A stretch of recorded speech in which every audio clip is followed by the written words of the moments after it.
안녕하세요. 서작가의 인문학 톡톡 서작가 인사드립니다. 오늘은 이제 힐빌리의 노래에 대해서 이야기하겠습니다. 일단 제가 세 가지 테마로 잡았어요. 첫 번째는 마약. 그러니까 그 어머니가 마약에 어떻게 걸릴 수밖에 없었나. 그 다음에 이제 두 번째는 할모.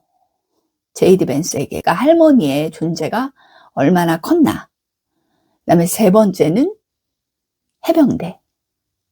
제이디 벤스가 부정적인 그런 것들을 극복하고 어떻게 해서 대학에 들어가고 지금의 부인이 되신 분을 만날 수 있었던지 그 키는 저는 해병대에 있다고 보거든요. 그래서 간단하게 그것에 대해서 살펴보고자 하겠습니다. 첫째, 제이디 벤스의 어머니는 어떻게 마약을 접하게 되었나? 일단은 이런 말을 해요. 제이디 벤스가. 나는 엄마의 약물 복용이 합법적인 처방전에서 시작됐을 거라고 믿는다. 그러니까 여러분 이제 마약이라는 게 얼마나 무섭냐면 인간적으로 뿅 가고 싶어서 마약을 하는 게 아니에요. 이 합법적인 처방전에서도 마약을 집어넣는 거예요. 근데 그게 마약 중독이 될 수 있다는 거예요. 그래서 참 무서운 게 우리나라 이 의사들이 화교 의사들이 많죠. 의대를 4, 5등급 등급이 없어도 들어가는 경우들이 있어요. 의사가 된 후에 과연 우리에게 합당한 약을 지어줄까? 그 문제를 두 번째로 하고 만약에 나쁜 의도를 가지고 이런 마약 성분이 들어간 거를 우리에게 지어준다면 마약 중독이 될 수가 있다는 거예요. 여러분 생각해 보세요. 이 엄마가 이제 합법적으로 처방전을 해서 마약 진통제를 복용을 했어요. 이제 그다음부터 마약 진통제가 없으면 살 수가 없는 거예요. 그럼으로써 점점 그 후에 점점 마약에 의존하게 되는 거예요. 근데 이게 합법적으로 이루어진다는 거예요. 제가 들었는데 펜타닐인가? 붙이기만 해도 우리가 좀비가 될 수 있다는 거예요. 그러면 얼마나 무서운 세상입니까? 둘째, 제이디 벤스가 할모라 불렀던 할머니를 살펴볼까요? 이 제이디 벤스의 할머니가 굉장히 갈갈한 분이셔요. 갈갈. 그러니까 미국에서는 이제 총기가 허용이 되잖아요.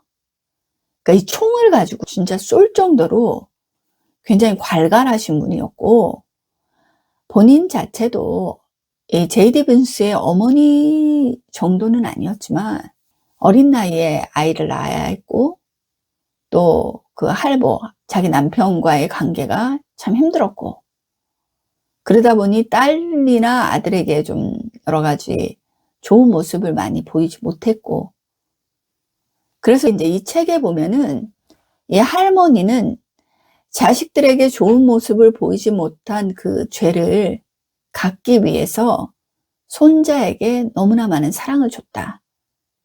이런 구절이 나오더라고요. 할머니의 논리는 신은 결코 우리 곁을 떠난 적이 없다.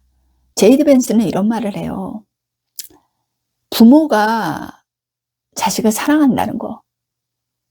그거는 이 세상의 상황이 끔찍하더라도 믿음을 잃을 필요가 없어 라는 걸 듣고 싶기 때문에 사랑이 필요한 거래요. 이 고통과 혼란이 곧 끝날 것이라고 안심시키는 사람이 필요해서 부모가 필요하다는 거예요. 이 제이디 벤스에게는 할머니였던 거예요. 제가 굉장히 감동을 받았던 거는 제이디 벤스가 해병대를 입대를 해요. 할머니는 처음에는 원치 않으셨어요. 그래도 해병대에 편지를 보냈죠. 편지 내용은 어떠했나요? 제이디 벤스야, 너는 그들과 비교가 안 될 만큼 똑똑하니까 원하는 게 무엇이든 해낼 수 있을 게다. 할 수 있는 만큼 최선을 다하다 보면 곧 상황이 나아질 거다. 그래서 굉장히 이 편지를 힘들 때마다 봤다고 해요. 그리고 할머니가 돌아가셨을 때 이런 표현을 합니다. 내겐 집이란 할모가 있는 미들타운이다.